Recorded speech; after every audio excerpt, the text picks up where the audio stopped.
এই পর্যন্ত মোট কত টাকা খরচ করছেন? 8 লক্ষ টাকার মতো। 8 লক্ষ টাকা। কতদিনে খরচ করছেন?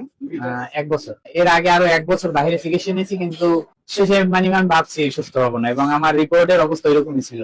আর বিষয় হচ্ছে মানে আপনাদের এখানে খরচ কম, তো এই কারণে মানে সবাই ভাবে যে এই কয় টাকায় কি সুস্থ হবো।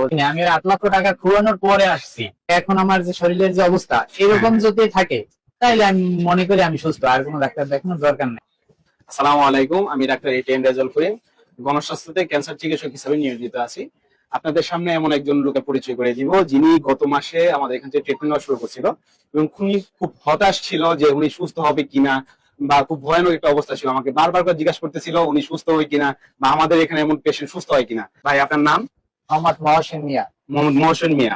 আপনার গ্রামের বাড়ি কোথায়? আমার বাড়ি বরগুনা জেলা, বরগুনা সদর। বরগুনা জেলা, বরগুনা সদর। গ্রামের নাম? ছোট লবণগোলা। ছোট লবণগোলা। লবণগোলা ইউনিয়ন। 6 নং বুড়িরচর। 6 নং বুড়িরচর। বইয়েরচর। আচ্ছা, আপনি আমাদের এখানে ট্রিটমেন্ট নিতেছেন কতদিন যাবত? 1 মাস। 1 মাস ট্রিটমেন্ট নিয়েছেন, আজকে আসছেন দ্বিতীয় মাসে ওষুধ নিতে। জি। আচ্ছা, 1 মাস ওষুধ খাওয়ার পর আপনার অনুভূতি কি? এখন আগের তুলনায় কত পার্সেন্ট ভালো আছেন আপনি? আমি 100%ই ভালো এখন যদি বলি, কিন্তু আর এখন আপনাদের এখানে 4 মাস ঔষধ খাইতে এই কারণে আসছি। আচ্ছা, আপনার এখন যে অবস্থা আমি এরকম থাকলেই হয়। আলহামদুলিল্লাহ, আল্লাহর কাছে অনেক শুকরিয়া। আপনি 4 মাস আমাদের এখান থেকে যে ফলো আপ, মানে 4 মাস পর আপনাকে আমরা টেস্ট করতে দিব, এবং 4 মাস পর আপনাকে আমরা ফলো আপ সেশন দিব যাতে ক্যান্সারটা ফিরে না আসে। আপনি মূলত রেকটাম ক্যান্সারের পেশেন্ট, জি। যেখানে পায়খানার রাস্তায় ক্যান্সারটা থাকে, স্টেজ 3 আমার। যে স্টেজ 3, ওখান থেকে ভালো একটা অবস্থা। ইনশাআল্লাহ আগামী মাসে আরো সুস্থ হয়ে যাবেন। 4 মাসের মধ্যে আপনি সম্পূর্ণ সুস্থ হয়ে যাবেন। আল্লাহ তাআলা যদি সুস্থ করে, মানে আপনাদের এখান থেকেই সুস্থ হওয়ার 100% নিশ্চয়তা আছে।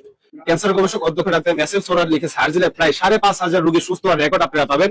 আপনাদেরকে বলবো, যারা আমাদের চেম্বারে আসতে চাচ্ছেন, সংকীর্ণতায় আসছেন, তাদেরকে বলবো আপনারা আমাদের চেম্বারে আসেন, আমাদের চেম্বারে দেখেন এবং আমাদের সাথে কথা বলেন। আপনি কি কি সমস্যা, ইনশাআল্লাহ আমরা আপনাদের পাশে আছি, আপনাদের সেবায় নিয়োজিত আছি। আসসালামু আলাইকুম।